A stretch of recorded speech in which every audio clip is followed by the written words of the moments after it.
Yo, welcome back to Yin Vision. How you been? I'm Yin. Nice to meet you. Today we're going to talk about setting goals, okay? Today is the roadmap. The roadmap is something that helps me all the time. It's my whole life. I've been using it. It works for me. Maybe it'll work for thee. Let me know in the comments. So, this is how the roadmap works, okay? Everyone has their own style of roadmap, but this is what I use, okay? I work backwards first. I set a goal. I say, let's say, for example, I need to get a book written. Okay, I want to get a book written by a certain time period before summertime. I pick a general timeline. I don't pick a specific date.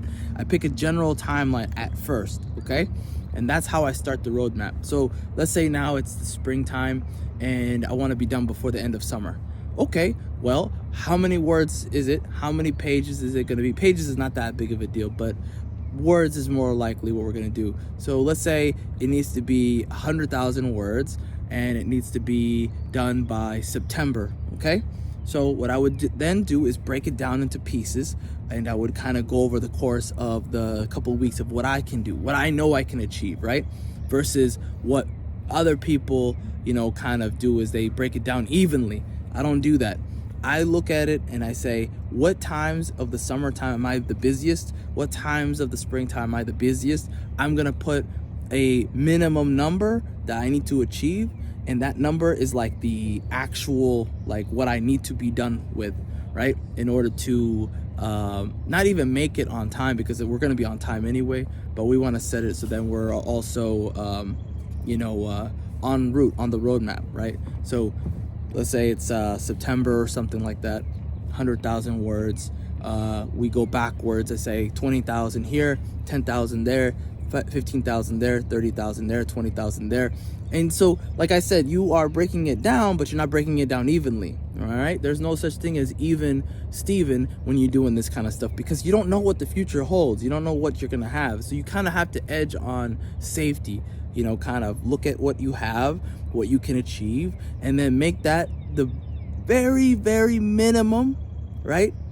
That's the minimum. What you can achieve is going to be the minimum, right? You're going to shoot a little higher than that. You're going to push yourself a bit more, right? Because even if you fall short, then you still achieved a lot. You did a lot, right? And so again, you're kind of being ahead of time. You're pushing towards ahead of time. You're giving yourself that extra. If you want to move, for example, give yourself an extra month, right? So I would pick whatever month you're going to move and then add another month and say that's the moving date. But you're ahead of time now. So whatever happens, it doesn't matter. You're ahead of time. Oh, the truck didn't show up on time. Okay, well, we're still a month ahead. It's not that big of a deal, right? So you kind of look at the roadmap as a safety tool. It's not a you're not doing the bare minimum. You're going above and beyond on the roadmap, right? You are looking at the roadmap as a way of measuring your progress while also not stressing yourself. This thing will save you so much stress. I have not had any stress when it comes to these kind of projects that are like grandiose and almost impossible to achieve alone in a small amount of time, because I use the roadmap. I work backwards. I say, what do I need to be done with it by, right? Give myself more time than that, way more time than that, and now we're good.